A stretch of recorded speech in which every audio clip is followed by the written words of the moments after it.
Welcome to my series on learning 3D LUT Creator, probably the most powerful software out there for working with color. Now, this is going to be the first of two videos on how to use the CL grid. In today's video, we're going to cover what the CL grid is really telling us and what it represents, because you really need that information in order to learn how to use it properly. And then in next week's video, we're going to take that information and use it to make changes to the colors of our image. In the meantime, I'm also going to leave a link above to the playlist thus far in case you're interested in reviewing what we've already covered. And I am going to ask you one favor, and that is if you find content like this useful, and I hope you do, I'd really appreciate it if you'd click on that subscribe button below, and you could even turn on notifications, and that way you won't miss the next video in this series. Okay, let's jump right in. So today we're going to start to tackle the CL grid. Let's have a look at it. We'll come right over here and click on the CL tab. Whoa, again, it's like walking into a room on another planet or something. Everything looks completely unfamiliar, for the moment anyway, because that's about to change. So we're presented with these two grids here. The top grid is magenta and green, and the bottom grid has yellow and blue. You likely recognize that each grid contains complementary colors, and there's a reason for that, as we'll see. But at first glance, there really is no indication of what this is all about. And what happened to all the other colors? After all, we were able to see them all when we were working with the AB grid. Okay, to get a handle on what's going on, we really have to understand what these grids represent, which is a little more abstract, but really no more difficult than using the AB grid. To understand it, I have to digress just a bit and talk about the HSB, that's hue, saturation, and brightness, color model as constructed. Don't sigh, don't close your eyes, this is painless. It'll just take a minute and it'll clear everything up about what's going on with these grids. So here's the AB grid. Remember, we have all the various hues or colors going around in a circle around the wheel, and in the center are the neutrals, and saturation of any hue increases as we go out along the spoke. But you recall there were two tricks that I showed in the prior video, and I'm going to leave a link to that video up above about how to use the AB grid, for how to increase the brightness of any selected color. So for example, if I chose some of these reds here, I could increase or decrease the brightness by coming down to the luminosity slider and going one way or another. And I could do the same thing by holding Shift and clicking and dragging up or down. But those changes aren't really represented on the grid itself. And the reason for that is that the grid is only showing us 2 dimensions of a 3-dimensional model. So let's take a look at this in 3 dimensions. So imagine that the color model could sort of be pictured as a 3-dimensional cake, if you will. And around the outside, we have changes in hue.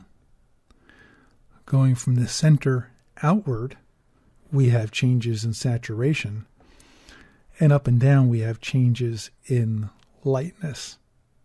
Now, imagine we remove the top few layers of the cake and then look down on it from above. We'd see something like the AB grid, wouldn't we? Without the lines, of course. In this particular illustration, the colors don't line up, but you get the idea. And then we could put the lighter layers we had previously removed back on top of the cake. You see, the AB grid is just the result of slicing the cake in half along its horizontal axis. I do sort of wish that I had some better illustrations, but I didn't want to get into any copyright issues. So what does the CL grid represent? Well, imagine that instead of slicing the cake horizontally as we did for the AB grid, we instead treated it more like a real cake and sliced it vertically. And say we wanted to split it with a friend, so we cut it in half. What would we get? Well, the color we would see along the cut side of the cake would really depend on where we made the cut. But if we cut right into where the magentas were, we would get a slice that looked just like this when viewed from the side, with magenta on one side and its complementary color, green, on the exact opposite side of the cake. Moreover, we're going down a spike, so if we were to start on the outside of the cake, which was here, the colors are most saturated, and as we travel towards the center of the cake, the colors get less saturated until we get to neutral, which is the center of the cake, the very center of it. And you can see this line is the neutral in the cake. As we continue along the slice, we get into the complementary color at low saturation. And as we keep going towards the outside of the cake where saturation is greatest, we get a much more saturated green. Likewise, the lighter colors are on the top of the cake, the darker colors at the bottom, and as we go from this slice to the top of the cake, the colors get brighter, and towards the bottom of the cake, they get darker. You'll also notice that, similar to the AB grid, the white indicates the colors that are in our image, but only the ones visible in this particular or that particular slice of cake. Also, like the AB grid, the X indicates the color that is underneath our cursor, while the white square indicates the closest control point that we can use to adjust that color. And just like we can adjust the number of spokes in the AB grid, we can also come over here and increase the number of control points for even finer control over color, though I haven't showed you how we do that control or how we use this grid just yet. We're still trying to understand what exactly everything represents. So let's return the grid to the way it was. I like working on most images with 16. And let's ask a question then. What then is this grid? Well, 3D LUT Creator gives us a second slice of cake to look at that's 90 degrees away from the first slice on the color wheel. So if we come over here and look at the color wheel, and we were to look at magenta, you can see that 90 degrees away from magenta is blue, and directly across from blue 180 degrees, as if we were cutting the cake this way, is yellow. And we see that right here with blue and yellow. Now, if we leave our cursor here, for example, we are in a color that's pure magenta, and you can see the magenta on the upper grid, but there's also a square on the lower grid. But if you look at where that square is, it is right smack in the neutral. So yellow is not having a big component or a significant component at all of this color. But if we were to move our cursor starting to move towards the yellows, you can see that not only is there a magenta component, but there starts to be a yellow component as well. So we're really starting to gain an understanding of what's going on here. But what if the color we want to work on is better represented on a different slice of cake? How do we change the cake slice that we're sampling?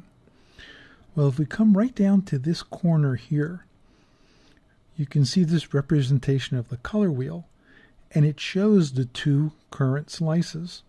And you can see here we have slice number 2 on the bottom, blue to yellow, and on the top slice number 1, we have magenta to green. And there's this slider here that says axis angle. And what we can actually do, let's say we wanted to work mainly on these red oranges. What we can actually do is you can see the black lines where the slices are changing location. And when I let go, I'm dragging this slider, and when I let go of my left mouse button, you'll see in the grids above, the colors are going to change because the slice has changed. Okay, I'm going to let go of the mouse button now, and you see how the colors have changed from orange to sort of aqua on the top, and there's a purplish to lime green on the bottom. And that is how we can change the slice of cake. But there's an even better way if we know we want to work on one specific color. There is this little eyedropper. And if we know there's one specific color we want to work on, we can click on the eyedropper and bring it over to the color. Let's say we wanted to work on this purple here. And if we click it, you can see that the slices have changed and the colors have changed, and now we can work more directly on that color. So just as a brief conceptual review of what we've covered, in the AB grid we have very easy access to hue going around the color wheel, as well as to saturation going from neutrals in the center of the wheel to more and more saturated as we go out the spoke. But what we don't have very easy visual access to is brightness, lightness, luminosity. They mean sort of different, slightly different things, but let's consider them as the same. And although we can't see it here, we do have a way with this luminosity slider of, as we saw, selecting a point and changing the brightness of any color. So we can still access it, if not in a very directly visual way.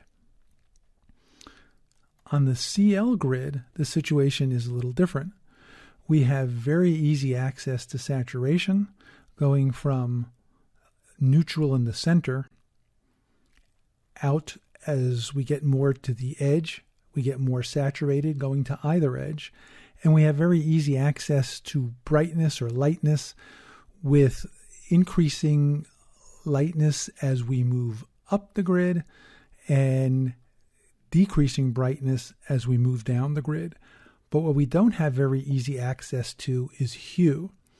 And in the same way that the AB grid gave us a luminosity slider to access what we couldn't directly see, the same is true here.